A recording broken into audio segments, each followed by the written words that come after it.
aliran di atas suatu permukaan. Ya. Sebentar.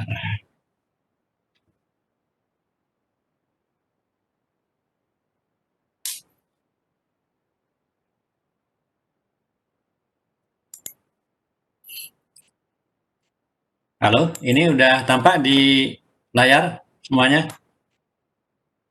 Sudah, Pak. Sudah, Pak. Oke. Ini minggu lalu sudah kita jelaskan ya nih ya, sampai contoh ini ya. Ya, kalau tidak salah sudah dijelaskan ini ya. Contoh soal yang ini. Ini, sudah belum ini? Halo? Saya lupa ya, minggu lalu tuh saya jelaskan sampai mana? Sudah sepertinya, Pak. Udah ya? Ini sudah, nah ini oke. Nah, ini sudah belum ini? Yang aliran di atas suatu permukaan bentuk silindrik atau bola sudah belum? Belum, Pak. Oke, ya. Jadi kita akan melanjutkan untuk pagi hari ini ya, yaitu tentang aliran di atas suatu permukaan, tapi permukaannya itu bentuknya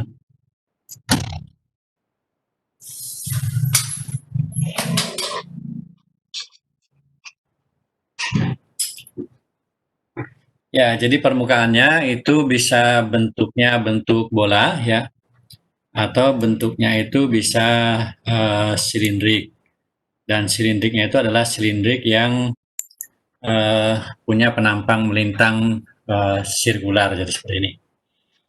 Nah, jadi ini ada suatu permukaan ya, silinder, tapi dia cross sectionnya itu berupa lingkaran ya.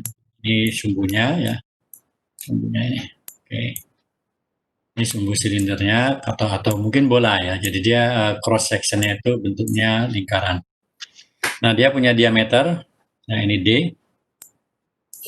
Nah, kalau pada aliran di atas suatu permukaan ya, ini misalnya minggu sebelumnya kita bahas ini ada permukaan ya nih. Ini ada lapis batas. Nah, di sini. Nah, di sini jaraknya tuh mulai X sama dengan 0 ya nih. Kemudian di sini X sama dengan L. Ini pada ada jarak tertentu dari titik depan ini ya. Dari titik depan ini kita menggunakan jarak X. Jadi perhitungan Reynolds-nya ataupun perhitungan H atau Nusselt-nya itu pada jarak X. Nah, ini X itu disebut dengan panjang karakteristik. Nah, untuk bentuk permukaan yang seperti ini ya, mungkin ini apa bentuknya silindrik, penampang melintangnya lingkaran, atau ini bola. Nah, panjang karakteristiknya itu menggunakan diameter ini. Jadi kalau di sini waktu kita bicara tentang apa? Tentang aliran di atas suatu permukaan datar, pada waktu kita menghitung bilangan Reynolds ya ini, kita bisa menghitung bilangan Reynolds itu ada yang pada X di sini. Jadi ini adalah U kecepatan dikalikan dengan X. Dikalikan dengan X dibagi dengan mu misalnya ini. Nah, ini disebut dengan panjang karakteristik. Jadi itu pada jarak X tertentu di sini atau di sini atau di sini atau di sini. Kalau di ujung sini berarti X-nya sama dengan 0. Nah, untuk aliran di atas suatu permukaan, bentuknya silinder atau bola, panjang karakteristiknya itu adalah D. D itu menunjukkan diameter luar. Nah, sehingga kalau pada aliran di atas suatu permukaan, ini bilangan Reynolds-nya adalah U kali X per mu. Nah, di sini U kali D, jadi ini menunjukkan panjang karakteristik. Oke, ini nu ya, atau mu, ya, atau ini ada rho berarti. Ya. Oke. Nah, di sini ada kecepatan ini. Kecepatan sebelum mengenai permukaan itu U. Ini kecepatannya. Kemudian diameternya itu ini, diameter luar. Ya. Diameter luar. Kemudian ini adalah viskositas. Nah, untuk aliran di atas satu permukaan bidang datar, kita punya bilangan Reynolds kritis. Untuk bilangan Reynolds kritisnya itu 5 ya, kali 10 pangkat 5, umumnya begitu. Ini untuk yang di atas suatu permukaan bidang datar.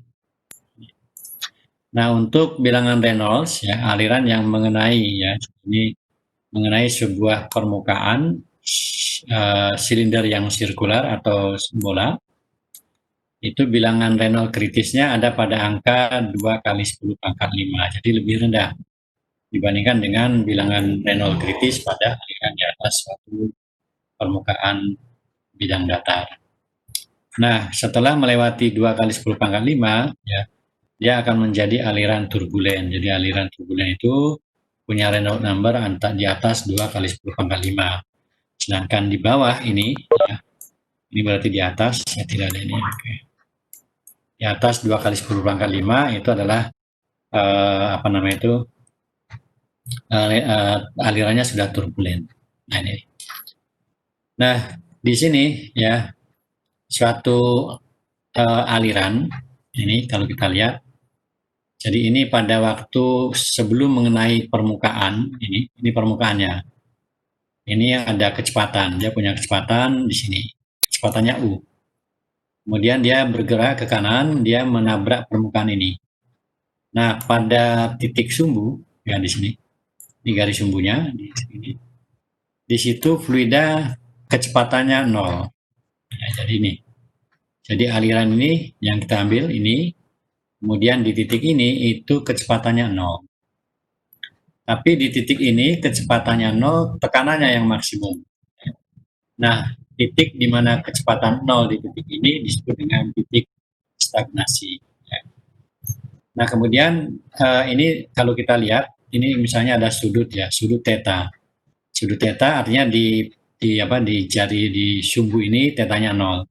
Kemudian tetanya itu akan bergerak ke atas ini 90 sampai sini, kemudian ini tambah ke sini 360 nanti.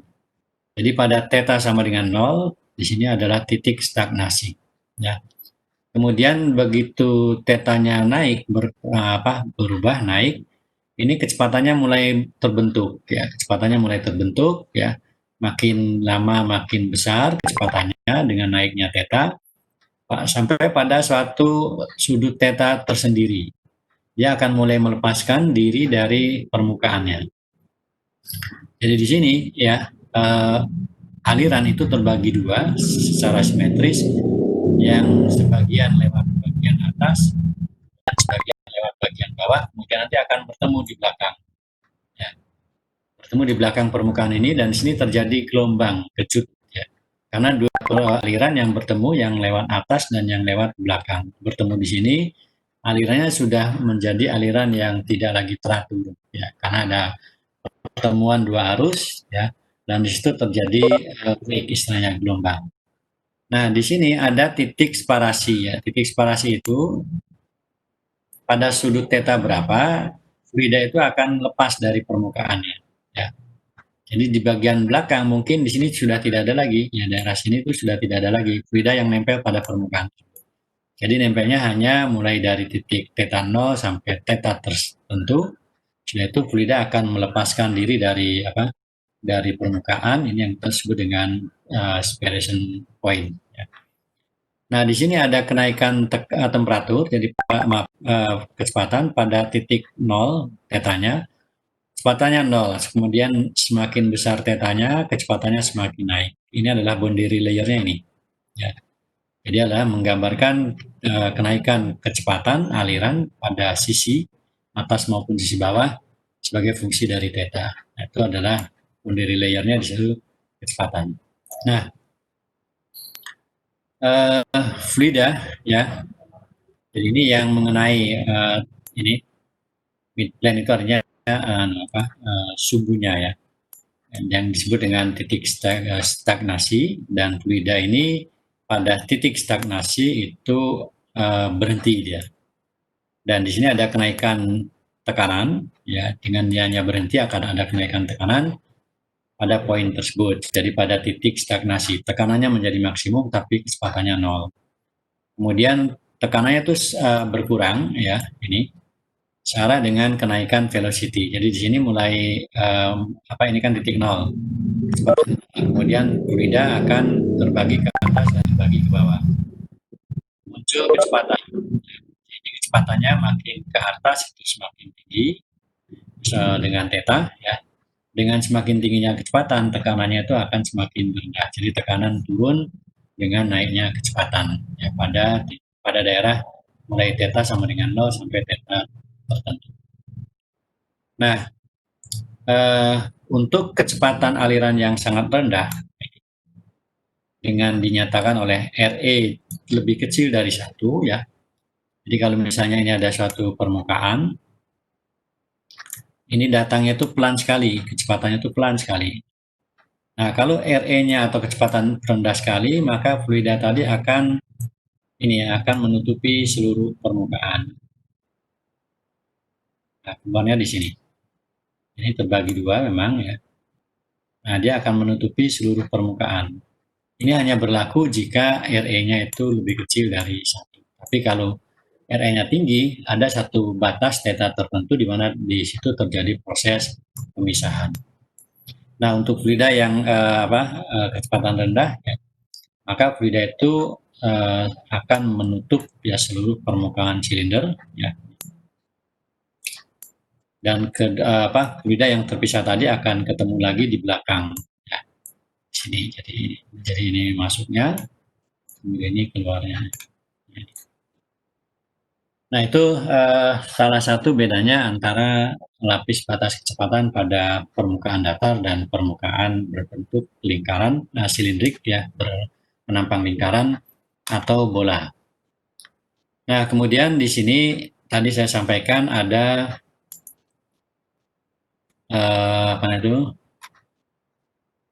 proses pemisahan. Nah, untuk mengukur ya berapa besarnya ini. Jadi untuk mengukur aliran, kan ada aliran, dia mengenai sebuah permukaan bola atau silinder, dan itu dipengaruhi ya, mempengaruhi total drag. Jadi jumlah aliran atau sifat aliran ya, itu akan mempengaruhi koefisien drag-nya. Nah, ada koefisien drag ya, friction drag, kemudian dia akan ada pressure drag. Nah, untuk aliran yang dengan kecepatan lambat yang akan berpengaruh secara signifikan terhadap drag ya, drag itu gaya hambat. Untuk aliran yang bilangan Reynolds-nya rendah ya, itu yang akan berpengaruh besar adalah friction drag-nya. Tapi untuk yang aliran yang dengan kecepatan Reynolds yang tinggi di atas 5.000 itu yang berpengaruh lebih besar itu adalah pressure drag-nya. Jadi drag itu ada dua, yang pertama disebabkan karena adanya gesekan, yang kedua disebabkan karena ada tekanan. Nah, bagi fluida yang kecepatannya rendah, ya, besarnya drag, gaya drag itu terutama disebabkan karena adanya gesekan. Sementara kalau pada kecepatan tinggi, ya munculnya gaya drag karena adanya ditetapkan oleh tekanan, drag pressure. Nah, ini hasil penelitian ya untuk menghitung koefisien drag. Nah, penelitiannya itu dilakukan yang pertama untuk permukaan silinder yang halus, ya ini, yang atas ini. Kemudian yang kedua itu untuk bola yang halus. Jadi ada dua grafik. Jadi yang pertama itu ini, yang atas itu adalah ini untuk bola ya. Untuk bola. Ini. Kemudian yang ini untuk silinder. Nah, besarnya koefisien drag ini untuk bola dan untuk silinder itu agak beda, ya, walaupun tidak terlalu banyak bedanya. Dan dia sebagai fungsi dari bilangan Reynolds.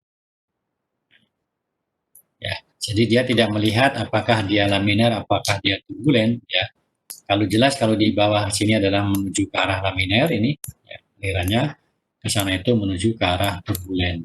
Ya, arah turbulen Ini arah laminer. Ini fungsi alirannya. Nah, di sini untuk kita lihat ya, bahwa koefisien drag itu dia akan turun dengan naiknya bilangan Reynolds. Jadi ini, ambil contoh misalnya. Ini pada bilangan Reynolds 1, ya nih, 10 pangkat 0 itu sama dengan 1. Kalau misalnya kita ambil dia melewati sebuah silinder, ini silinder halus, maka koefisien drag-nya itu sekitar 8 ini. Ini koefisien drag-nya sekitar 8. Tapi kalau bilangan Reynolds-nya dinaikkan sampai 10 misalnya, ini bilangan Reynolds-nya naik ya sampai 10 misalnya. Nah, ini koefisien drag-nya turun, bisa sampai sekitar 3 ya. Jadi besarnya koefisien drag itu turun dengan naiknya bilangan Reynolds untuk dua permukaan, baik permukaan silinder maupun permukaan bola. Nah, ini adalah hasil eksperimental ya, koefisien drag untuk aliran cross. Cross itu artinya kecepatannya itu tegak lurus pada sumbu. Jadi kalau misalkan ini apa sumbunya, ini bola, nah ini aliran itu tegak lurus. Tapi kalau untuk bola atau silinder itu selalu tegak lurus sumbunya, jadi selalu cross. Tapi untuk bidang lain, ya misalnya elips, misalnya ini. Bisa saja ini cross ya, tegak lurus pada elips, tapi mungkin alirannya itu tidak ada begini, tapi dia miring. Nah, ini akan beda. Tapi kalau bentuk silinder sirkular ini, maka dari manapun arahnya dia selalu tegak lurus sumbunya. Sama. Tapi kalau untuk sirip, untuk elips misalnya ini akan beda. Nah, ini beberapa penjelasan tadi saya di depan. Ya. Jadi kalau ini ada fluida, ya, kemudian dia punya kecepatan U, kemudian dia yang mengenai ini pada sumbunya itu kecepatannya 0. Di sini kita kenal dengan titik stagnasi ya. Kemudian kecepatannya akan mulai tumbuh, terbentuk lapis batas. Lapis batasnya lapis batas laminer. Pertama laminer. Nah, untuk aliran yang laminer, ini, di sini ada titik sparasi itu pada sekitar 80 derajat dari 0. Jadi kalau di sini 0, ya, tetanya 0, kemudian ini 90, ini 90. Nah, titik sparasi untuk aliran laminer yaitu di sini. Jadi ini theta. Nah, theta ini besarannya sekitar 80 derajat. Nah, di sini mulai. Jadi di sini terjadi proses pelepasan sparasi. Jadi di sini fluida sudah mulai tidak lagi nempel pada permukaan ini. Jadi ini akan terjadi turbulen ke belakang. Jadi hanya bagian depan ini yang terbasahi oleh fluida tadi. Ya. Ini untuk aliran yang laminer. Kemudian untuk aliran yang turbulen, ya, ini ada punya kecepatan U sama. Ini kecepatannya di sini 0. Tapi tekanannya maksimum, temperatur kecepatan 0. Kemudian dia akan terbentuk distribusi kecepatan makin ke atas itu makin tinggi. Dan sampai pada sudut theta tertentu ini. Sudut theta tertentu ya ini. Ya alirannya mulai terjadi sparasi di sini. Jadi sparasinya di sini. Nah, ini untuk aliran yang turbulen. Ya. Turbulen artinya mulai dari titik 0 tetanya sampai theta tertentu itu turbulen. Tapi juga mungkin ada yang mulai dari theta 0 sampai theta 1 itu laminer dilanjutkan dengan turbulen. Nah, jika itu alirannya turbulen, maka sudut di mana terjadi proses sparasi itu terjadi pada sekitar 140 derajat. Ya. Nah, jadi pemisahan ya sparasi itu tergantung pada alirannya. Jadi dari rejim aliran laminer dengan rejim aliran turbulen, kemudian juga mungkin tergantung pada kehalusan permukaan, kekasaran permukaan, ya. kemudian kecepatan pada waktu masuk itu juga akan mempercepat terjadinya proses parasi. Nah, bilangan Reynolds-nya tadi sudah saya sampaikan ini. Ini bilangan Reynolds, baik itu untuk aliran turbulen maupun aliran laminar sama. Jadi rho kali U adalah masuk, kemudian D diameter, kemudian di sini pakai mu, di sini pakai nu, viskositas kinematik dan viskositas dinamik. Nah, contoh ini, ya. Jadi ada sebuah contoh. Di sini ada sebuah ini pipa. Ini ada pipa. Panjang pipanya itu 30 meter. Kemudian dia ditanam di bawah sungai pada ketinggian tertentu, ya. Ini pada ketinggian tertentu. Ini pada tinggi H. Ya. Nah, ini di sini antara titik ini dengan titik ini itu jaraknya 30 meter. Kemudian pipa ini punya diameter. Diameternya itu, diameter pipa ini punya diameter, ya. Diameter luarnya itu ada D. Ini 0,22 cm ini diameternya. Kemudian panjangnya pipa yang terendam pada air sungai itu 30 meter. Nih, ya. Nah, di sini ada arus air, ya. Arus air dan temperaturnya itu 15 derajat Celcius, air tadi temperaturnya. Ini temperatur air 15 derajat Celcius. Kemudian dia mengenai batangan pipa ini, ya, itu dengan kecepatan 4 meter per detik. Jadi ada arus air yang suhunya 15 derajat Celcius dengan kecepatan 4 meter per detik, dia mengenai pipa tadi. Jadi kalau kita ambil cross sectionnya ini, ya, jadi ini kita lihat dari sana, maka di sini akan terlihat ada satu pipa, misalnya saya ini aja gampangnya, ya. Ini pipa, kemudian ini ada kecepatan, ini. Ini mengenai, ini kecepatannya 4 meter per detik, ya. 4 meter per detik ini kecepatannya. Ya, ini panjang pipanya itu 30. Panjang pipanya itu 30 meter ini. Nah, ini ada kecepatan sehingga pada permukaan pipa ini, ya, itu bekerja gaya drag, ya, karena dia melawan gesekan. Nah, ini diminta menghitung berapa gaya drag, ya, yang bekerja pada pipa, permukaan pipa, akibat adanya arus air yang mengalir dengan kecepatan 4 meter per detik. Nah, jadi ada solusinya, kita asumsikan bahwa permukaan pipa itu asumsinya permukaan pipa yang halus, ya. Sehingga kita bisa menggunakan grafik menghitung drag coefficient menggunakan gambar 717 ini. Nah, kemudian yang kedua, ya, diasumsikan bahwa aliran air di dalam sungai itu steady. Artinya apa? Artinya kecepatannya itu tetap 4 meter per detik, konstan kecepatannya. Dia mengenai seluruh permukaan pipa ini. Ada air. Nah, ini itu kecepatannya itu seragam, ya, asumsinya itu, dan dia sudah steady state. Artinya kecepatan di sini, di tepi, di tengah, atau di bagian lain itu sudah sama 4 meter per detik. Ya, dan dia keadaannya steady state, tidak berubah-ubah. Kemudian juga bahwa arah dari kecepatan air, ya, aliran air itu dia tegak lurus betul pada pipanya ini. Jadi arahnya itu, arah airnya itu mengalir dan dia arah alirannya tegak lurus pada pipa. Kemudian yang keempat, ya, ini bahwa aliran sungai itu dianggap tidak turbulen, ya. Jadi alirannya itu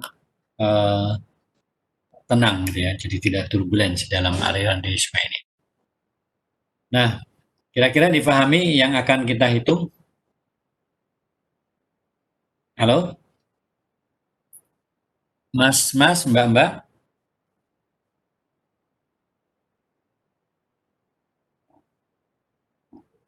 Masih dengar suara saya?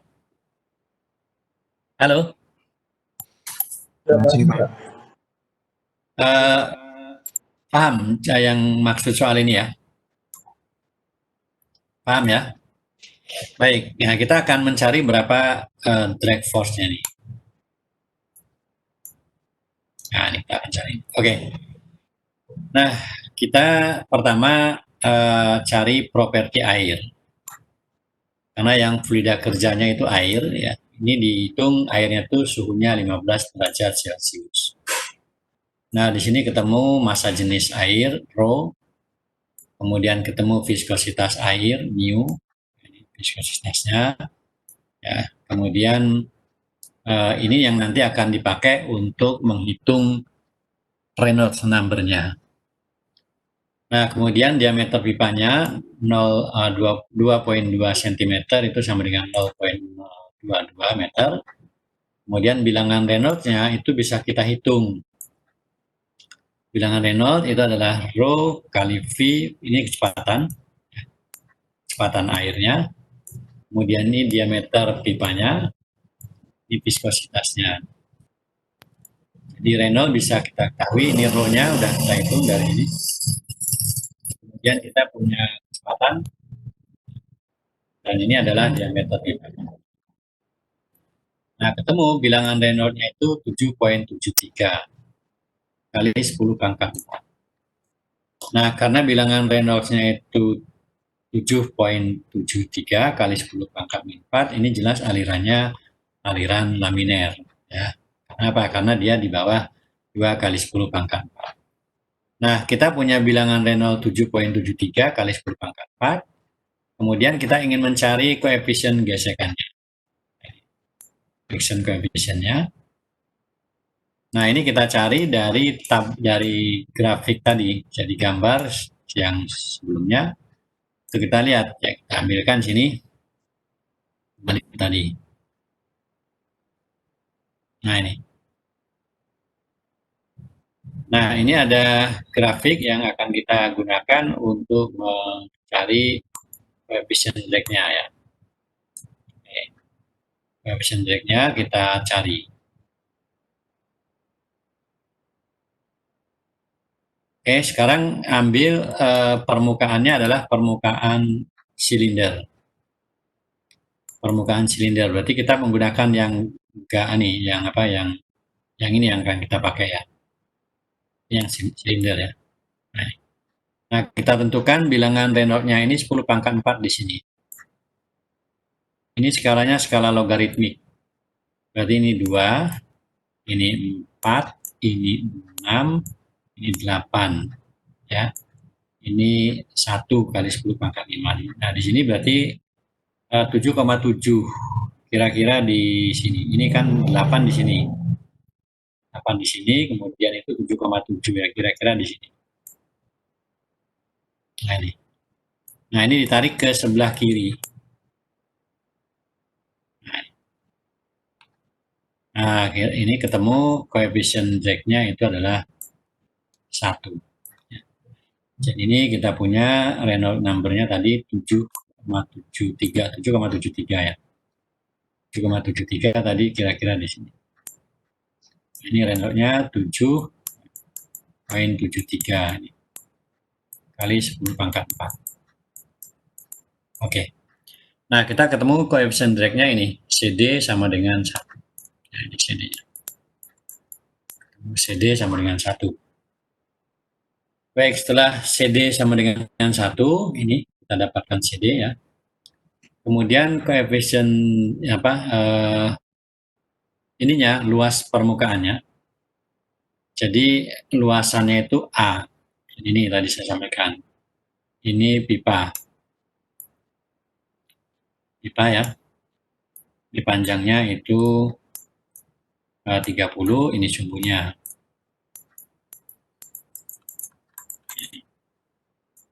Nah, ini luasannya itu tidak seluruh pipa, tapi hanya bagian depan ini. Nah, ini. Jadi kan air itu mengenai ini. Ini airnya dengan kecepatan tertentu. Jadi dia bekerja pada permukaan ini saja. Ya.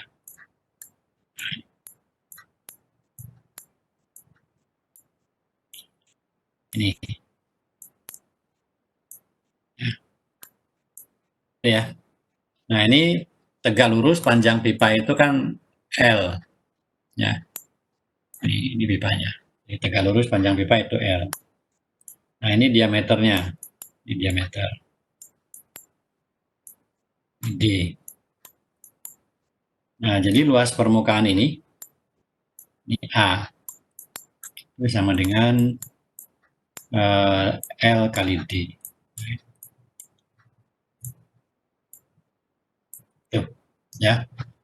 Nah, jadi dia punya kecepatan tadi 4 meter per detik, kemudian ini kena, kalau saya buat ini, nah ini, dia mengenai permukaan ini. Jadi permukaan kontak ya antara fluida, dia dengan kecepatan 4 meter per menit, dia mengenai permukaan yang luasnya L kali D. L itu adalah 30 tadi ini, 30. Kemudian ini saudara perhatikan ya, ini diameternya itu D, jadi luasan yang dimaksud adalah ini. Ini luasannya. Nah, dengan demikian dihasilkan gaya drag-nya itu tinggal kalikan saja ya.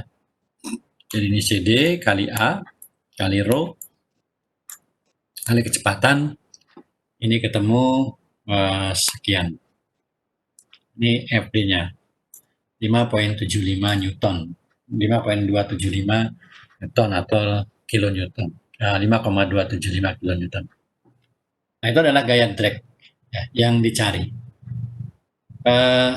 Untuk apa kita menghitung gaya drag? Kira-kira ada yang punya pendapat atau punya apa alasan kenapa kita tidak harus menghitung gaya drag? Kira-kira apa, Mas? Atau Mbak? Ada yang bisa memberikan penjelasan?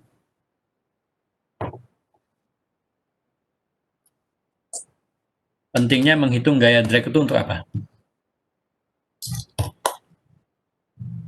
Halo? Ada yang tahu? Untuk mencari daya, Pak. Daya apa? Daya pompa. Oh, air sungai kan ngalirnya nggak dipompa, Mas. Kan alirannya kan aliran sungai kan itu ya. Dia punya kecepatan.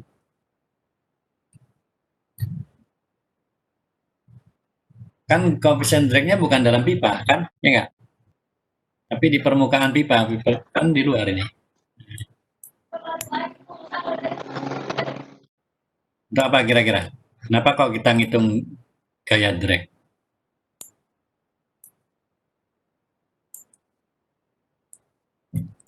Ada yang paham?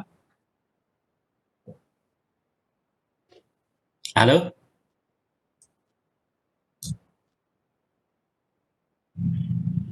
Halo?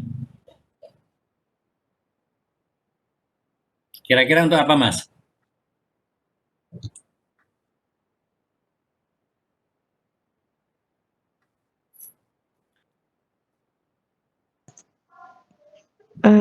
Halo, suaranya terdengar loh Pak, padahal suaranya Pak Hanan jelas gitu loh. Ya, ini pada tidur apa ya? Untuk Pak, mungkin menentukan materialnya Pak, material dari Kira-kira itu ada kalau kita belajar mekanika teknik ya. Ini kan ada dijepit kan pipa tadi tuh ya, pada ujung pada sungai ya. Kan begitu ya. Nah, ya, di sini kan bekerja gaya ya. Nah, ini F ya kan. Kan ini. Kemungkinan kan ini terjadi bending ya. Dan mungkin akan putus ya itu ya. Ya enggak? Nah, artinya apa? Kita menghitung daya gaya drag itu dalam rangka untuk menentukan kira-kira pipa ini kita pilih materialnya apa. Kan begitu ya. Kemudian materialnya sudah kita pilih tebalnya berapa. Supaya apa? Supaya pipa ini bisa menahan gaya yang ditimbulkan karena adanya air dengan kecepatan 4 meter per detik. Itu ya. Jadi kenapa kok kita menghitung gaya drag ya aliran ini? Karena ada kaitannya dengan ketika kita harus menentukan material maupun dimensi pipa supaya dia bisa gaya yang disebabkan adanya aliran air yang mengenai permukaan pipa. Begitu ya? Halo? Oke. Iya, Oke, Pak. jadi itu alasannya itu. Jadi kalau ditanya kenapa kok harus dihitung itu, ketika saudara misalnya bekerja sekarang besok, bekerja kemudian ada pipa, gampangnya pipa minyak ya. Ini ada sebuah kota misalnya di paling dekat dengan Jogja, pabrik minyak itu Cilacap. Ini Cilacap, kemudian ada minyak yang akan dialirkan lewat pipa.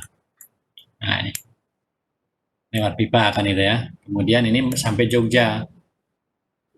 Nah, mungkin ada di beberapa tempat itu terpaksa pipanya itu ditanam di dalam sungai. Ya enggak? Ada sungai. Karena kalau ditaruh di luar itu kemungkinan tidak aman dan sebagainya. Jadi oke lah ditanam dalam sungai. Sungainya deres enggak? Dan dia punya kecepatan berapa? Nah, saudara harus menghitung dulu kira-kira daya yang akan dimunculkan, gaya yang akan ditimbulkan oleh arus sungai itu berapa besarnya itu. Nah, itu dalam rangka untuk menetapkan, oh ini pipanya itu berisi, kalau ini berisi minyak, misalnya mengalirkan dari pabrik di Cilacap sampai Jogja misalnya, itu ada lewat pipa, pipanya. Tapi sementara ini yang saya lihat itu umumnya pipa itu ditaruh di atas permukaan. Kalau lewat sungai ya lewat jembatan, ya. Jarang yang ditanam gitu. Tapi di beberapa tempat itu mungkin terpaksa harus ditanam di dalam pipa di dalam laut ya. Kalau kita ke Kalimantan itu banyak sekali pipa-pipa minyak yang ada di bawah laut. Oke, itu ya. Nah, yang kedua dari aliran mengenai permukaan silinder atau permukaan bola, yang kedua itu jadi pertama menghitung berapa daya atau gaya dragnya yang bekerja pada permukaan tadi. Kemudian yang kedua itu menghitung kalau ada beda temperatur antara permukaan pipa dengan permukaan dengan fluidanya, maka akan terjadi transfer kalor. Nah, oleh karena itu perlu menghitung berapa besarnya transfer kalor yang terjadi. Nah, ini contoh ya. Jadi di dalam ini, di dalam aliran yang mengenai silinder ya maupun bola ya itu akan ada terjadi aliran itu terpisah. Tadi ada titik separasi ya, di mana di situ sangat sulit diselesaikan dengan metode analitik ya. Kalau yang kemarin kita bisa menghitung ada beberapa persamaan boundary layer, kemudian kita bisa menghitung secara analitik. Nah, untuk aliran yang sifatnya itu melewati silinder atau bola, ya, itu terjadi aliran pemisahan aliran di sini. Nah, itu secara analitik sulit diselesaikan.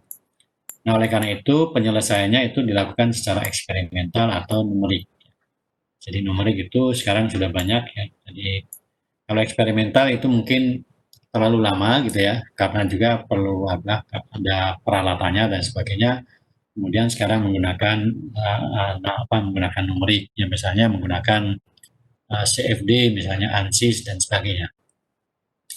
Nah, complicated jadi aliran ya, aliran yang complicated itu di dalam aliran di atas suatu permukaan silinder atau bola, maka kemudian dia di hasil penelitian itu ya. Nah, di sini diambil satu hasil penelitian di mana penelitian tadi ya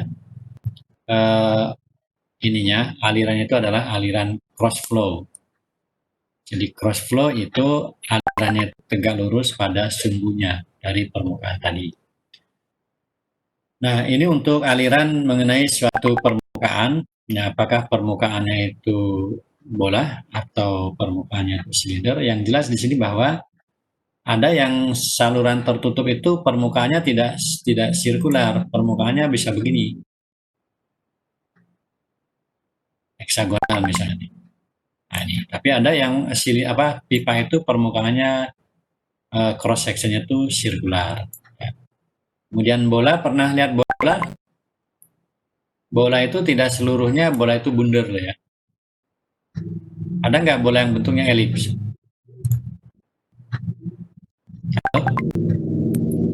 Ada Pak. Bola apa? Rugby. Rugby itu kan elips, Taizal. Iya Pak.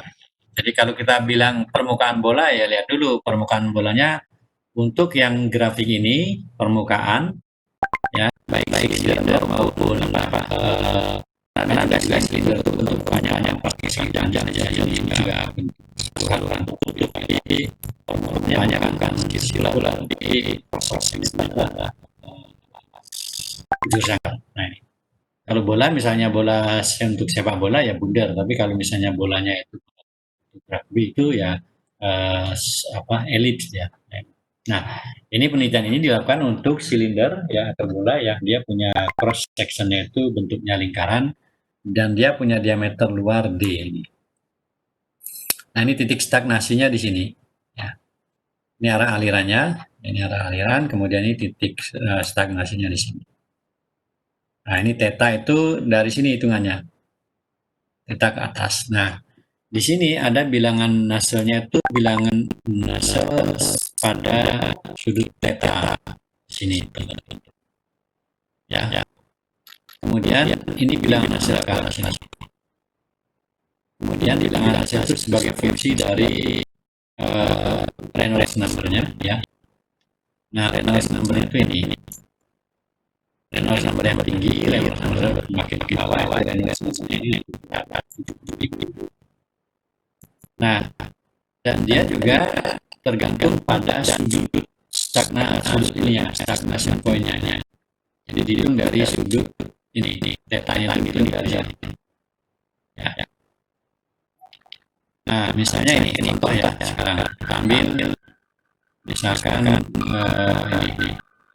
Misalkan diambil sudutnya itu 40 derajat.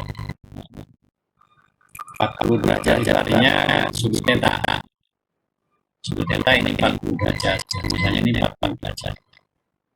Kemudian punya bilangan Reynolds-nya 70.000. Bilangan Reynolds 70.000 dan dia punya angka NU-nya itu sama dengan 250. Tapi untuk sudut yang sama 40 ya dengan bilangan Reynolds yang berbeda misalnya 186 ini, maka dia akan punya bilangan Nusselt-nya itu antara 400 sampai 500. Jadi untuk sudut yang sama bilangan Nusselt akan naik dengan naiknya bilangan Reynolds. Untuk bilangan Reynolds yang sama ini, bilangan Reynolds yang sama misalnya 500. Bilangan Reynolds yang sama bilangan Nusselt-nya itu akan turun dengan naiknya sudut dari sudut tetanya. Ya, jadi ini kita lihat saja pada gambar ini ya. Pada gambar ini misalnya pada bilangan Nusselt 70.000 ya. Pada sudutnya 20 dia angkanya sekian 250. 40 turun, pada ini turun sampai di sini. Separation point-nya di sini. Pemisahan titik separasinya di sini yaitu tinggal 100 namanya apa? Ininya. Bilangan Nusselt-nya. Kemudian dia akan naik lagi ya karena terjadi turbulen di sana. Setelah terjadi pemisahan terjadi turbulen akan naik lagi bilangan Reynolds.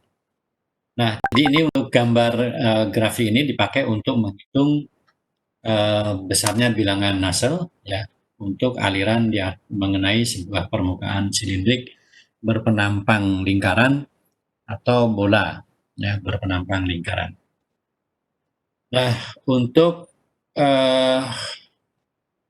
persamaan yang dihasilkan ada hasil penelitian.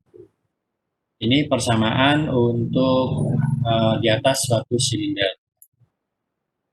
Nah, persamaannya itu berdasarkan persamaan Churchill. Nah, ini Churchill. Dia menghasilkan persamaan ini. Jadi NU untuk sebuah silinder. Biasa ini H kali D per K, ini NU-nya ini. Nah, ini ya. Oke, nah ini NU. Ini ada RE, bilangan Reynolds. Tadi menghitungnya, bilangan Reynolds itu menghitung U kali D dibagi dengan Nu. Ini bilangan Prandtl. Jadi di sini kita hanya perlu bilangan RE, kemudian bilangan Prandtl. RE-nya dihitung U dikali D dibagi dengan Nu. Perlu viskositas. Nah, persamaan ini berlaku untuk perkalian antara bilangan Reynolds dan bilangan Prandtl itu di atas 0,2 ini, persamaan ini. Ya, jadi jika perkalian antara bilangan Reynolds dan bilangan Prandtl itu di atas 0,2, maka bisa digunakan persamaan ini. Nah, kemudian properti fluidanya itu dihitung pada temperatur film, temperatur rata-rata antara T aliran, temperatur fluida, dengan temperatur permukaan silinder atau bola. Kemudian ada juga aliran yang di atas sebuah permukaan bola. Ini diketemukan oleh peneliti yang namanya Whittaker ini. Ini sama, ya, jadi ini Nusselt number-nya ini. Ini Nusselt number-nya ya. Nusselt number-nya ini. Ini ada RE, kita hitung, tadi sudah dihitung, kemudian ada RE, kemudian di sini ada PR, Prandtl number. Nah, di sini ada sedikit catatan, ini mu, viskositas. Dihitung pada temperatur TS, ya, viskositas. Nah, dihitung pada temperatur aliran. Mu itu viskositas dihitung pada temperatur aliran. Sedangkan μs itu dihitung pada temperatur TS. Cara ngitungnya di sini. Nah, jadi dihitung pada temperatur TS. Nah, jika ada perbedaan temperatur yang cukup tinggi antara temperatur aliran fluida dengan temperatur permukaannya, kemungkinan besar ada perbedaan yang cukup besar mu-nya. Nah, ini sebagai koreksi. Koreksi ini jika ditemukan dalam kasus ini adalah misalnya T fluida jauh lebih besar dibandingkan dengan T permukaan, atau sebaliknya mungkin bisa jadi TS itu jauh lebih besar dibandingkan dengan T aliran ini. Jadi kemungkinannya bisa seperti itu ya. Nah, kalau seperti ini kemungkinan bahwa harga mu-nya itu akan berbeda, oleh karena itu diambil angka koreksi sebesar ini. Nah, ini untuk Whittaker itu berlaku pada Reynolds number ya. Pada Reynolds number antara 3,5 sampai 80.000 dengan Prandtl number-nya antara 0,7 sampai dengan 380. Ini untuk persamaan Whittaker. Jadi ada valid ya. Di persamaan ini valid untuk Reynolds antara 3,5 sampai 80.000 dan Prandtl number antara 0,7 sampai 380. Nah, di sini ada mu dihitung pada TS ini. Jadi yang mu-nya dihitung pada TS sama pada T free-stream. Kemudian ada mu-s itu dihitung pada temperatur permukaan. Dua persamaan ini yang ada untuk menghitung bilangan Nusselt ya, aliran di atas permukaan silinder dan aliran di atas sebuah permukaan bola. Nah, kemudian untuk aliran-aliran yang mengenai berbagai macam geometri permukaan ya, itu ditampilkan dalam tabel ini ya. Nanti saudara bisa lihat di buku ya. Jadi secara umum ya,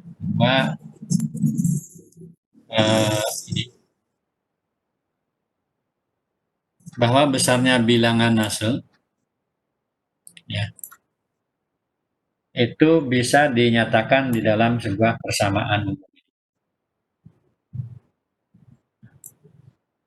Jadi ini ada konstanta C, ini ada konstanta M, ini ada konstanta N.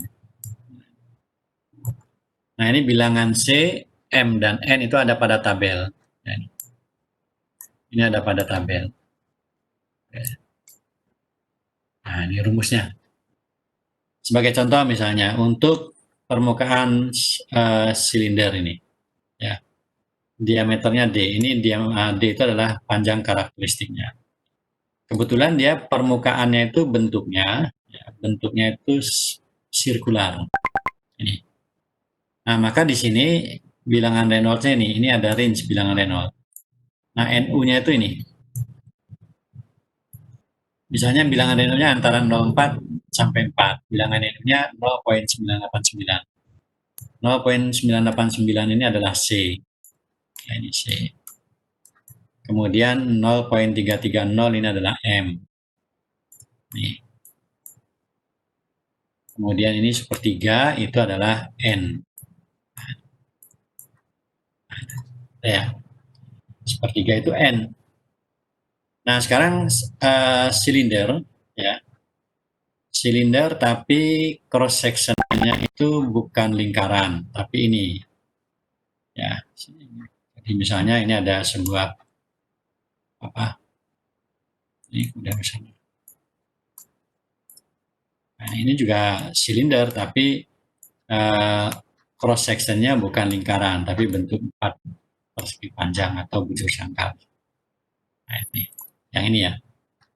Nah, alirannya begini dia. Nah, ini. Ya. Nah, ini bilangan Reynolds-nya antara 5.000 sampai 10.000. Nah, C-nya itu ini 0,102, kemudian M-nya 0,675, N-nya sepertiga. Oke, ini sama bentuknya seperti ini tapi dimiringkan. Ya, dimiringkan 45 derajat Celcius sehingga alirannya seperti ini. Ya, jadi kalau ini kan nanti dia begini. Nah, ini. Kalau ini alirannya begini.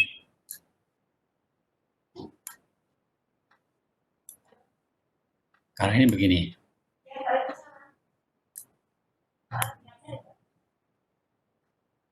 Nah.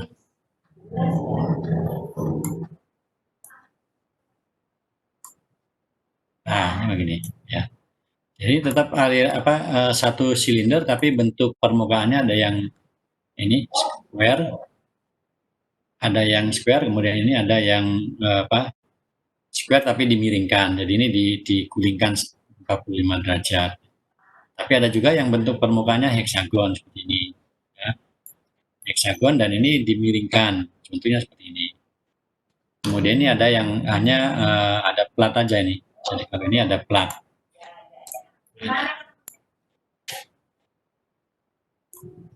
Nah, ini. Ini alirannya begini nanti dia. Nah, ini yang plat. Ya. Jadi kemudian ini yang elips ya. Nah, ini.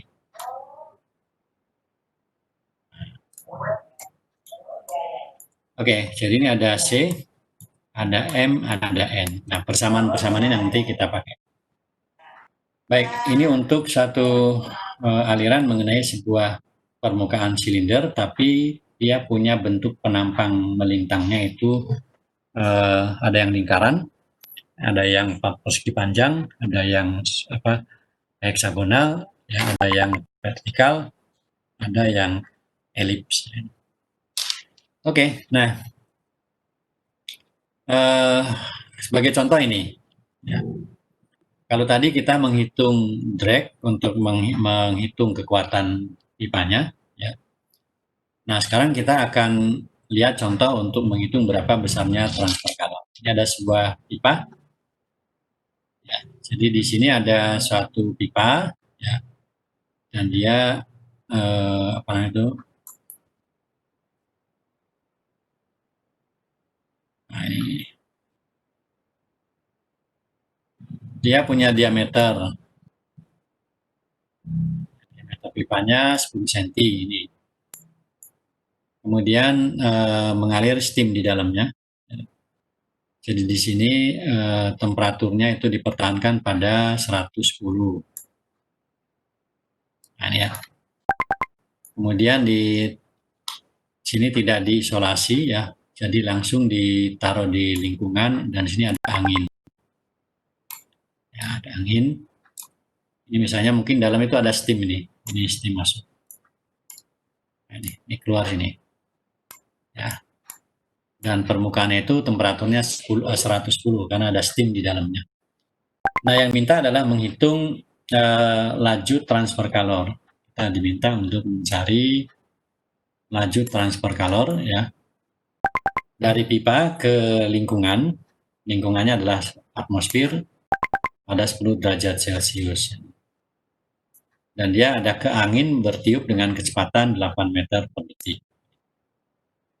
Ya. Nah, kita diminta untuk menghitung berapa laju kehilangan kalor, heat loss ya. Jadi transfer kalor dari pipa ke permukaan ini. Jadi ini ada heat loss dari Q ya. Kalor hilang dari permukaan ke udara yang mengalir. Untuk tiap satu satuan panjang. Misalnya diambil di sini tiap satu satuan panjang. Kalau misalnya ini diambil tiap satu satuan panjang, ya, untuk contoh soal ini ya. Contoh soal ini kita ambil misalnya ini tiap satu satuan panjang itu artinya 1 meter. Nah, kita bisa menghitung berapa jumlah kalor yang lepas dari permukaan ke lingkungan. Itu ya. Kira-kira bisa difahami soal ini? Ada yang paham? Sama. Bisa ambil contoh di mana kira-kira di dalam praktek?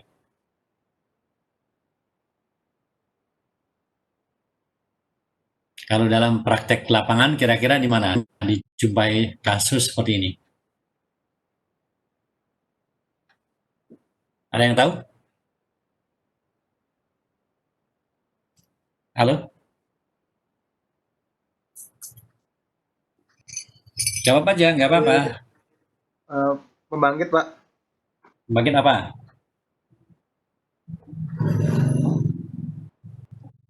Pembangkit apa, Mas? Di pembangkit listrik, Pak. Ya, kan banyak pembangkit listrik itu. Pakai diesel, pakai uap, ya, pakai uap gas. biasanya, Pak. Uap. Iya. Itu di sisi mana itu kasus ini? Ada Pipa yang dari boiler menuju turbinnya, Pak. Dari boiler menuju turbin ya. Nah, kan. Karena di dalam pipa itu kan ada uap ya. Ya. Uap, tekanan dan temperatur tinggi. Nah, itu dari boiler harus masuk turbin itu lewat sistem perpipaan. Kan begitu ya? Iya, Pak. Nah, itu kan biasanya kalau tidak diisolasi maka akan kehilangan kalor. Ya, kalau kehilangan kalor berarti kan energinya berkurang. Ya, sehingga tidak lagi maksimum untuk menggerakkan turbin. Tapi kalau ini temperatur 10 itu kira-kira di mana, Mas? Di PLTU atau di mana?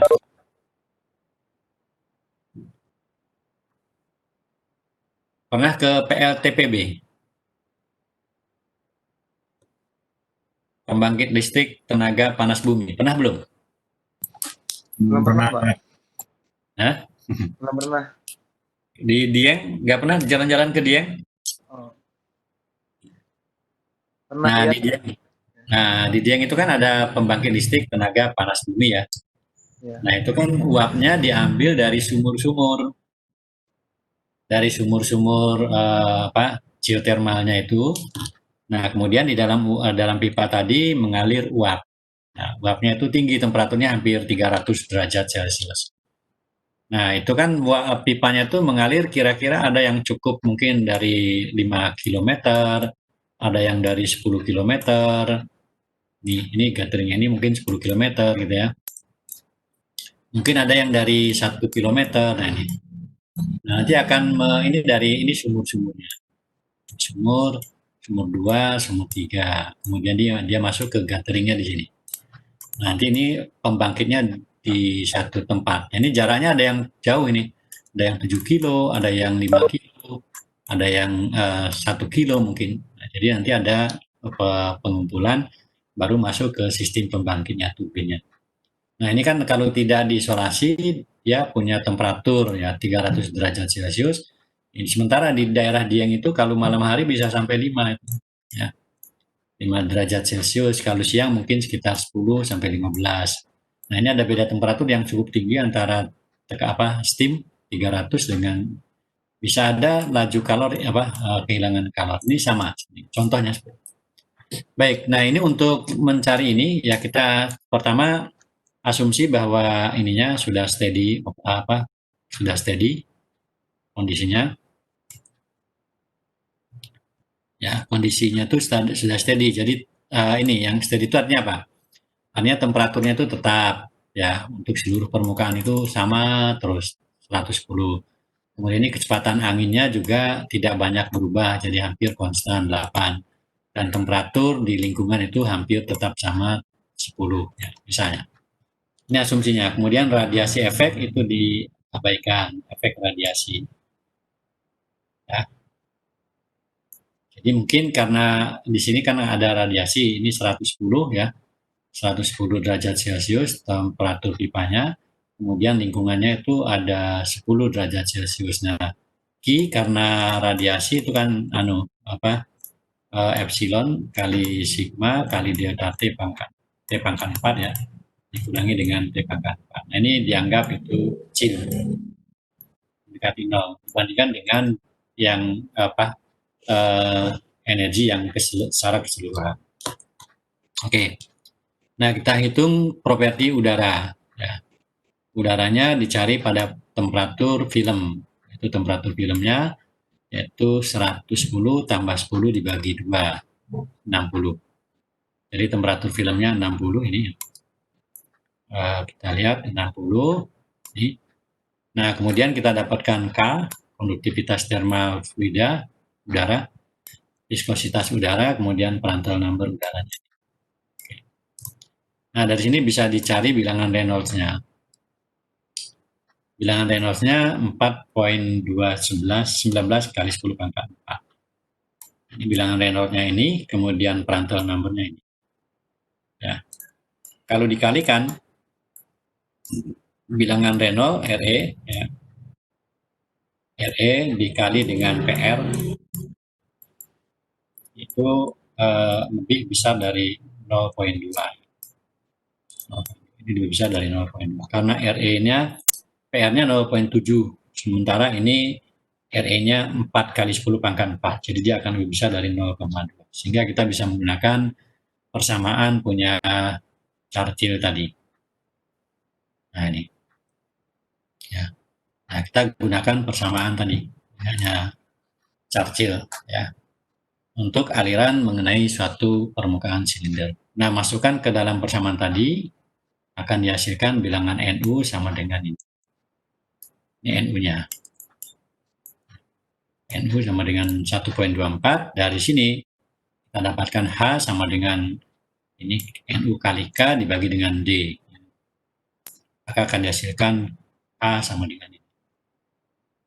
Nah, kemudian luas transfer kalornya, ya.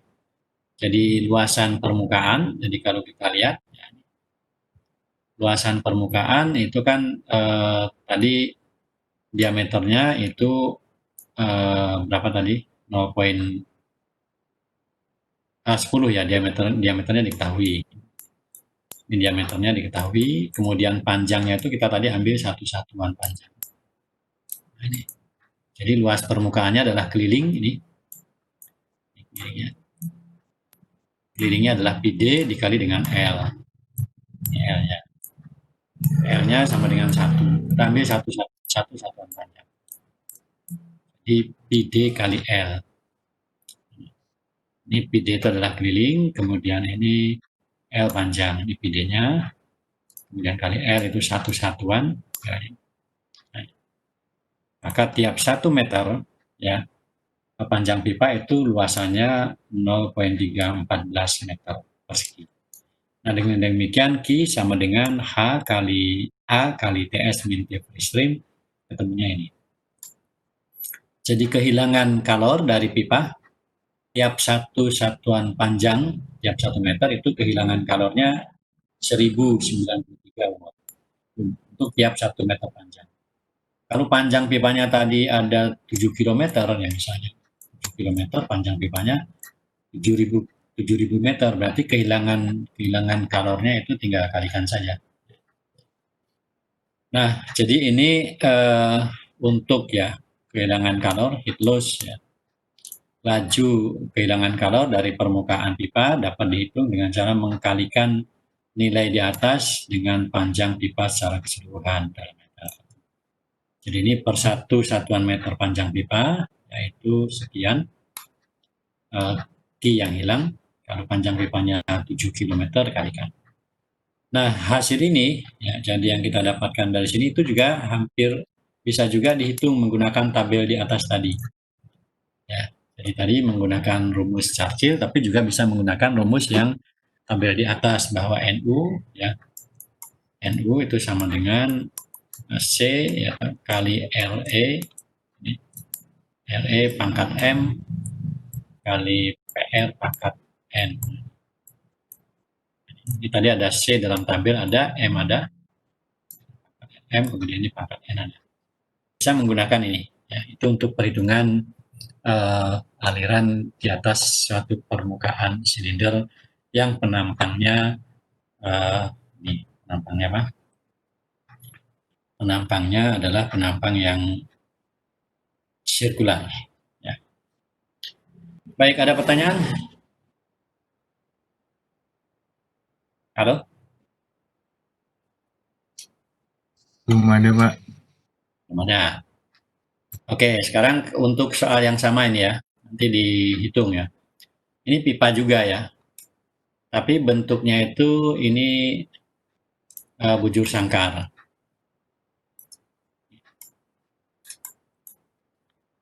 Bujur sangkar ini 10 cm tadi. Ini 10 cm. Ya. Oke, ini untuk penampang melintang pipanya tadi bentuknya bujur sangkar, ya, itu 10 cm lebar masing-masing sisinya, ya. Pertanyaannya sama, hitung berapa heat loss tiap 1 satuan meter panjang saluran tadi. Itu yang pertama ya. Kemudian yang kedua untuk latihan ya. Yang kedua itu sama yang ini, ya, tapi ini dimiringkan. Jadi ini arah alirannya ke sini tadi. Ini arah alirannya ke sini. Ini dimiringkan ya. Jadi kalau dimiringkan berarti dia miringnya gini. Miringkan. Nah ini. Oh, maaf, ini bentuknya sama, cuman dimiringkan hingga arahnya. Nah ini. Ini untuk penampangnya ini. Sama dengan ini. Cuman posisinya miring. Ya. Miringnya itu 45. 45. Coba dihitung. Ya gitu ya. Nanti berarti luasnya sama.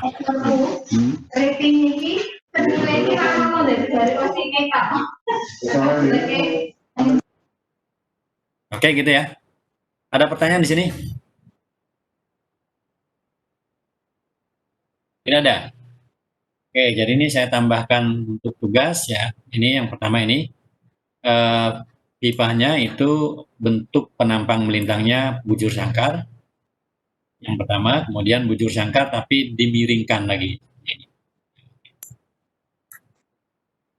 Baik, itu untuk yang aliran mengenai satu pipa ya. Nah, kemudian kita akan lanjutkan aliran yang melalui susunan pipa. Kalau tadi kita bicara tentang aliran mengenai sebuah satu permukaan pipa. Nah, di sini kita punya beberapa praktek di lapangan ya, digunakan di lapangan. Saudara mungkin pernah melihat kondenser ya, atau pernah melihat evaporator ya. Ada yang pernah lihat kondenser, Mas? Halo? Belum, Pak. Hah? Belum? Belum, Pak. Kalau pernah lihat nggak radiator mobil? Pernah, Pak. Hah? Radiator mobil itu untuk apa, Mas? Mendinginkan mesin, Pak. Oh ya, enggak no. Untuk apa radiator mobil itu? Untuk apa? Ada yang tahu? Ada yang tahu nggak? Halo, Mas? Halo? Kurang tahu, Pak. Hah? Untuk apa? Radiator mobil untuk apa?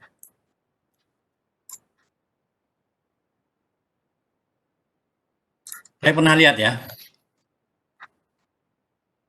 Radiator mobil pernah lihat. Pernah, Pak. Pernah, Pak. Ini tuh untuk mendinginkan air. Ya, ini ada headernya. Ini tuh air panas. Air panas di dalam cup-cupnya ini ya, ini cupnya. Ini tuh mesin. Ini mesin. Ya, heat engine ini mesinnya. Ini mesinnya. Nah, mesin itu kan harus didinginkan. Didinginkan menggunakan air. Jadi ini ada tangki air. Tangki air ini.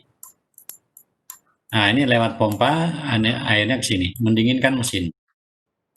Ya enggak? Nah, setelah mendinginkan mesin, airnya kan naik temperaturnya. Nah, airnya naik. Misalnya pada waktu masuk mesin mungkin 60. Keluar dari mesin itu mungkin 200 misalnya. Misalnya loh ya. Nah, air tadi kan didinginkan di sini. Setelah dingin, dia akan dikembalikan lagi ke tangki. Siapa yang dinginkan ini? Ada yang tahu yang mendinginkan? Kipas atau ini udara. Ada udara dari depan. Ketika mobil jalan itu kan ada udara ngalir. Nah, ini ada aliran udara lewat sini. Nah, ini susunan pipa. Ini yang disebut dengan radiator. Contoh ya. Ini radiator. Atau kalau kondenser, saudara lihat misalnya kita kuliah di kampus itu AC di dalam ruangan itu ada evaporator. Di dalam ruangan yang terpasang nempel di dinding ya. Itu evaporator, mendinginkan udara. Jadi, ini. Kemudian yang di luar, di belakang jendela itu biasanya ada yang disebut dengan kondenser. Ini alirannya itu fluidanya melalui susunan pipa. Ini contoh radiator ya tadi. Ini contoh radiator. Oke. Nah, alirannya ini contoh nih, susunan pipanya. Ini alirannya dari bawah nih, menuju ke atas. Nah, ini aliran pipa, aliran air fluidanya ini.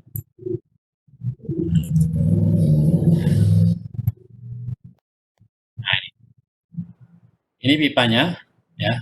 Ini pipa yang ini sumbunya tuh segaris nih. Pada garis yang sama sumbunya tadi. Ini yang disebut dengan susunan pipa line, segaris. Tapi ada yang susunan pipanya itu selang-seling seperti bawah ini. Di bawah ini misalnya nih fluidanya dari sini. Nah, ini. Yang dari sini nggak sama, ada yang di sini nggak sama. Nah, ini artinya alirannya dari bawah ya. Kemudian lewat yang inline atau segaris yang atas, tapi ada yang lewat pipa selang-seling. Nah, ini yang kemudian yang kita akan menghitung berapa besarnya transfer kalor. Kalau ini misalnya proses pendinginan, ini air masuk keluar dari blok mesin misalnya 200, didinginkan di radiator, keluar di sini mungkin jadi 100 atau di 90 lah. Turun ya, menjadi 90, nanti kemudian dimasukkan untuk mendinginkan mesin. Jadi siklusnya seperti ini. Ini kira-kira seperti ini ya. Jadi ada yang susunan cupnya, ada yang pipanya itu, ada yang selang-seling, ada yang lurus. Baik, nah untuk penjelasannya kira-kira seperti ini kalau sudah perhatikan. Ini baris pertama pipa, ini baris kedua. Ini baris ketiga pipanya. Ini baris keempat. Nah, udara itu mengalir, ya ini misalnya udara atau gas itu dari sini, didatangnya udara. Jadi dia lewat permukaan ini. Ini permukaannya yang saya ambil. Permukaan di antara dua pipa ini. Ini penampang di mana udara gas tadi mengalir. Kemudian yang bawah juga sama, ada yang ngalir. Ini juga sama, demikian. Ya, ini permukaan tempat yang ngalir, cross sectionnya. Nah ini yang lurus ya, ini tadi saya perhatikan, ini ada gambar, ini ada mengalir di permukaan ini, lewat ini. Ini yang aliran ini selang-seling, ini mengalir.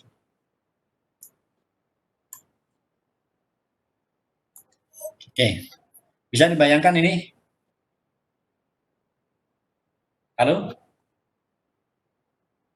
Halo semua teman-teman? Bisa, Pak. Bisa ya? Jadi kira-kira dia, oke. Nah sekarang alirannya ini ya nih. Nah untuk menghitungnya, ya kita menghitung menggunakan persamaan yang tadi aliran mengenai sebuah silinder. Ya, silinder berpenampang lingkaran kalau ini. Jadi kita menggunakan persamaan untuk menghitung H konveksi, ya koefisien konveksi untuk menghitung H-nya. Nanti kalau sudah dihitung tinggal kalikan saja. Kalau ini ada berapa ini? Ada 1, 2, 3 ya. Ini ada 3, baris ketiga, ini baris keempat. Masing-masing baris ada 3 ini, ada 3 pipa. Berarti jumlah pipanya berapa? 3 kali 4, berarti ada 12 pipanya. Ini jumlah pipanya 12. Nanti hitung H pada ini, hitung H pada satu pipa, kemudian Q-nya itu tinggal mengalikan. Nah, Q sama dengan H kali A per pipa, kemudian kali delta T kali jumlah pipanya. Ini adalah jumlah pipa. Jadi jumlah pipa di sini 1, 2, 3, 4. Kalau ini ada 4 baris, satu baris ada 3 pipa, berarti total pipa adalah 12. Ini total pipanya ada 12. Ini yang dimaksud dengan N. Ya. Nah, baik, ini untuk aliran di atas suatu permukaan melalui permukaan pipa yang tersusun. Ini inline, ya pipanya tuh. Ini ada jarak antara dua pipa searah dengan aliran. Ini kita sebut dengan SL. Kemudian ada jarak antara dua pipa tegak lurus aliran. Ini ST. Ya. Nah ini diameter pipanya D. Kemudian ini punya temperatur TS. Ya, temperaturnya TS. Nah udara itu ya, tolong diperhatikan. Apa ini gas itu sebelum masuk melalui ini, kan nanti akan begini dia. Nah ini akan sini juga sama. Nah ini ada dua luasan. Yang pertama AT itu ini, sama A1 ya, ini A1. A1 itu adalah ini jarak dari antar dua pipa itu kan ST ini, enggak? Ini jarak antar dua pipa, sumbu pipa itu ST. Kalau dikalikan dengan panjang pipa tegak lurus bidang ini, maka dihasilkan luasan A1. Kemudian ini ada luasan ini, ya. Luasan ini adalah yang kita sebut dengan AT. Ini luasannya AT. Nah ini kalau dikalikan dengan panjang tegak lurus bidang itu sama dengan AT. Nah AT sendiri ini dari jarak antara dua pipa. Kalau ini jarak antara dua pipa antar sumbunya ya. Ini antar sumbu. Yang ini antar tepi. Nah ini antar tepi. Jadi kalau misalnya ini antar sumbunya itu ST, enggak. Antar sumbunya itu ST. Kemudian sementara pipa itu diameternya D, maka ST dikurangi setengah D, dikurangi setengah D. Jadi ST dikurangi D itu tuh tinggi ini. Ya, tinggi ini adalah ST dikurangi D dikalikan dengan panjangnya ketemu AD. Itu untuk aliran yang inline. Untuk aliran yang melalui susunan pipa stager itu ini. Ini searah dengan aliran, ini tegak lurus dengan aliran. Tapi ini karena ada selang-seling, ini ada jarak antara pipa yang ini dengan ini, antar sumbunya. Nah, jaraknya disebut dengan SD, D itu adalah diagonal. Ini dari segitiga ini bisa dihitung. Dari segitiga ini bisa kita hitung berapa SD. Pakai ini. Jadi ini setengah SD, ini setengah SD. Kemudian dari sini sampai sini adalah SL, ya. Maka jarak ini bisa kita hitung. Akar setengah ST kuadrat ditambah SL kuadrat itu adalah SD. Nah, kemudian luasannya, kalau tadi di yang inline itu ada A1, ini, kemudian ada AT, tapi yang untuk susunan ini, susunan selang-seling itu ada luasan yang berikutnya, itu AD. AD itu adalah jarak antara ini, tepi ini, dikalikan dengan panjang pipa, itu AD. Nah, ini untuk aliran yang stager. Nah, ini. Jadi ada A1, ada AT, kemudian ada AD. Lihat dari gambar ini. Ya. Nah, kemudian di sini ada SD, tadi saya ini ada segitiga, dari SD-nya bisa ketemu. Gambar ini ya. Gambar ini tidak pakai untuk menghitung. Oke. Nah, kemudian untuk bilangan Reynolds ya. Bilangan Reynolds-nya itu kita menggunakan sama, ada rho kali U, tapi U-nya adalah U max yang diambil. Bukan U yang masuk, karena begini, ini ada pipa, ini ada pipa yang berikutnya. Ya. Ini tadi sebelum mengenai pipa, luasannya ini jarak antar dua pipa. Ya. Ini adalah luasan AT, A1 maaf, ini A1. A1. Nah, kan alirannya tadi begini. Nah, ini alirannya. Tapi kan kemudian alirannya akan begini.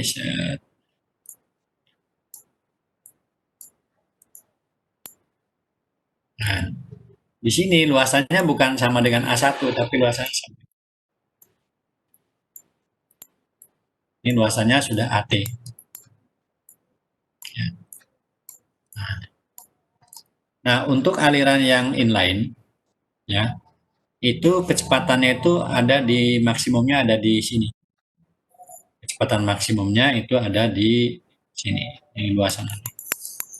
Ketika dia lewat di antara dua pipa pada luasan. Ini untuk aliran melalui pipa yang inline. Jadi ini bisa kita hitung U max-nya adalah U pada waktu masuk, ini pada waktu masuk U. Kemudian maksimum itu di sini terjadi. Nah, yaitu ST dibagi dengan ST min D dikali dengan U. Ini persamaannya. Jadi ini ada pengecilan luasan penampang, maka akan menaikkan kecepatan. Ya, jadi untuk aliran yang melalui susunan pipa segaris, kecepatan maksimum itu terjadi pada luasan AT. Ya. Tapi untuk aliran yang melalui susunan pipa selang-seling, bahwa dia mungkin contohnya ini. Mungkin bisa terjadi di luasan AT di sini, ya kan? Atau mungkin bisa terjadi di luasan SD. Ada dua kemungkinan. Ini untuk aliran yang melalui pipa yang selang-seling. Nah, di sini ada A1 masuk.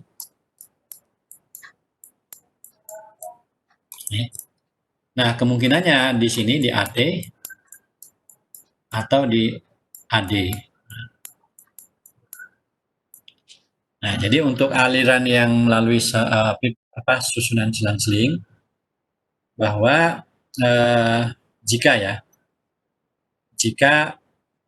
ini SD, jika SD besarannya ini SD lebih kecil dari ST plus D dibagi 2. Jadi SD kan tadi ini SD. Pada ini SD. Jarak antar dua pipa ini. Ya, ini SD. Jarak antar dua pipa yang diagonal SD itu lebih kecil dari ST plus D dibagi 2. Syaratnya ini. Kalau terjadi seperti ini, maka Umax-nya itu terjadi di sini, di AD, dan besarnya sama dengan ini. Tapi kalau misalnya SD itu lebih besar, ya, atau sama dengan ST plus D bagi 2, maka kecepatan maksimumnya itu terjadi pada waktu di AD. Nah, kecepatan maksimum terjadi di AD. Ada dua kemungkinan. Nah ini ada beberapa persamaan yang bisa digunakan. Menghitung Nusselt number-nya ini, ya. Ini ada C, ini ada M, ini ada N, ada Reynolds number, kemudian ada PR per PRS. PR adalah Prandtl number dibagi dengan Prandtl number pada saat temperatur permukaan. Nah ini bilangan C, ini ada di tabel. Ya, jadi saudara menggunakan ini. Tabelnya ya ini untuk aliran melalui susunan pipa segaris. Untuk aliran melalui susunan pipa yang selang-seling. Ini bilangan Reynolds-nya itu range-nya antara ini. Range bilangan Reynolds-nya ini. Kemudian ini bilangan Nusselt-nya itu ada C, ini misalnya untuk ini. C-nya itu 0,9, ada yang N-nya itu 0,4, ya ini. Kemudian M-nya itu 0,36.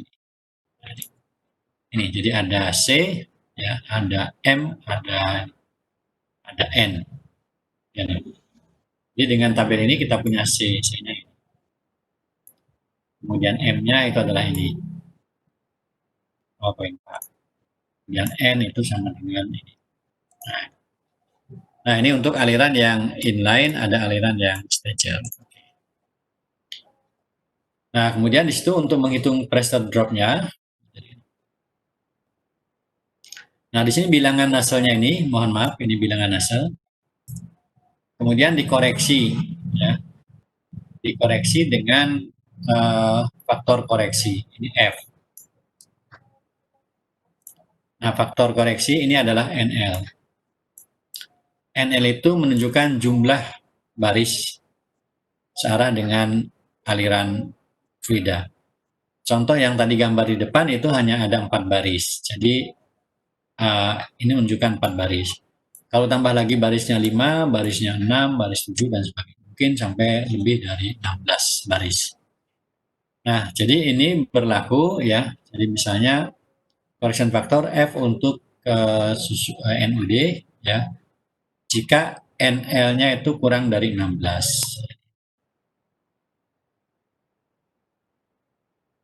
Contoh tadi, kalau di depan tadi NL-nya hanya 4, berarti harus dikoreksi. Ya, harus dikoreksi, angka koefisien koreksinya itu ini. Jadi ini koefisien koreksinya, N-nya itu angkanya 0,7, 0,8, sampai ini 0,99. Kalau di atas 13 itu angka koreksinya kira-kira 1. Ini untuk aliran yang inline, ini untuk aliran yang stager.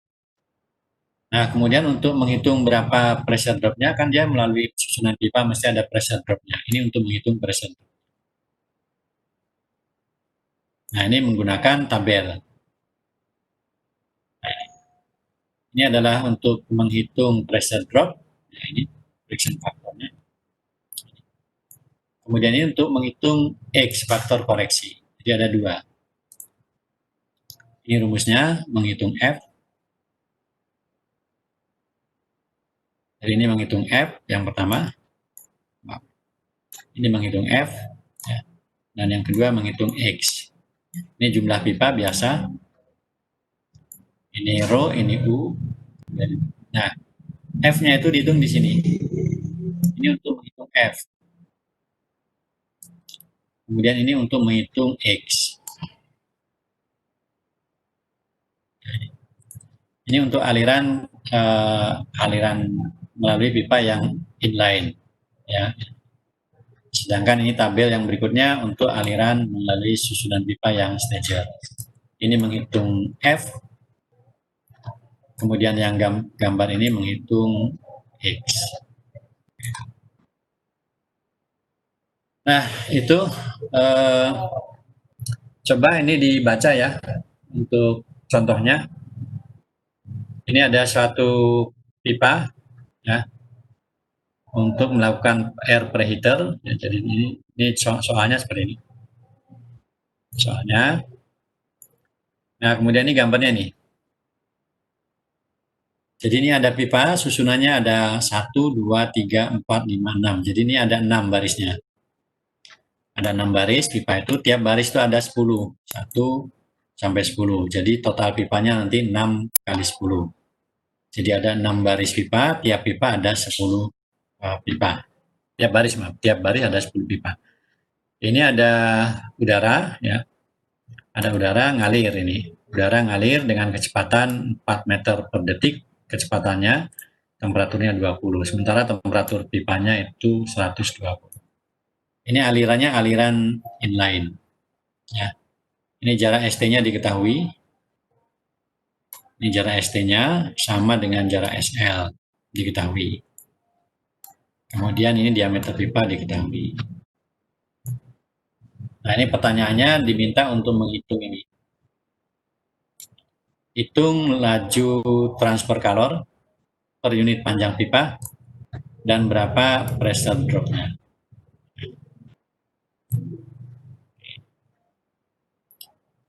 Baik, ini kira-kira ya. Jadi saudara pertama cari dulu propertiesnya. Cari propertinya ini. Kemudian cari Vmax-nya. Vmax-nya di mana? Tadi sudah disampaikan ada syarat Vmax-nya bisa di AT atau bisa di AD. Ya. Nah, dari sini kita bisa menghitung Vmax. Kemudian kalau Vmax-nya sudah dihitung, masukkan ke rumus RE, Reynolds number-nya bisa dihitung. Nah, dengan Reynolds number ini tadi punya persamaan NUD-nya. Jadi NU, ya, tadi ada pertanyaan sama dengan C kali RE pangkat M dan sebagainya, ini kali PR dan seterusnya. Nah, dicari ini. Lihat di tabel. Ya. Tabel tadi ketemu NU-nya. Nah, di sini kemudian kita cari faktor koreksi F. Karena ini jumlah barisnya hanya 6. Pakai tabel ini. Jumlah barisnya 6. Ini jumlah barisnya kan 5 sampai 7. Berarti 6 itu antara 0,93 dan 0,94. Ini angka koreksinya nanti. Alirannya aliran yang inline. Susunan pipanya. Ketemu nanti faktor koreksinya 0,94,5. Nah, di sini ada sudah dihitung NU-nya, kemudian faktor koreksinya dicari. Nah, dari faktor koreksi kemudian kita bisa menghitung NU.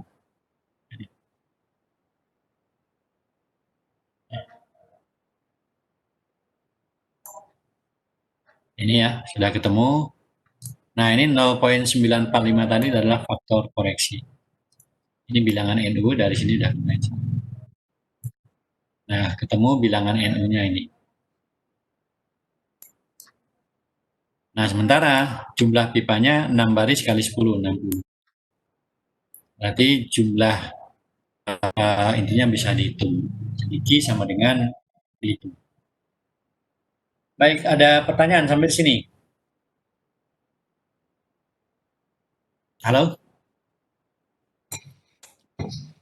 Ada yang tanyakan? Gimana? Iya, Pak. Jelas ya? Iya, Pak. Oke, nah coba nanti ini dipelajari ya. di rumah. Nanti saya ada beberapa soal yang mirip, nanti saya kasihkan. Ini contoh nih, nanti bisa di tugas ya. Ini sama.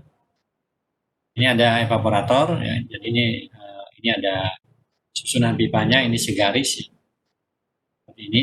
Kemudian ini ada udara masuk dari sini. Ini keluar dari sini. Ini ducting ya. Ini ukurannya diketahui semua. Ini diketahui semua pipanya. Kemudian ini udara juga diketahui. Nah, ini masuk 25, keluar berapa. Saya kira itu untuk tugasnya sampai di sini ya. Tolong tugasnya tadi di atas ada 2, di sini ada 1. Baik, kalau tidak ada pertanyaan, saya akan akhiri karena ini sudah menjelang Jumatan ya. Tidak ada. Tempat saya sudah jam 11:30 kurang sedikit sudah terdengar ngaji di masjid. Ada yang ingin tanyakan?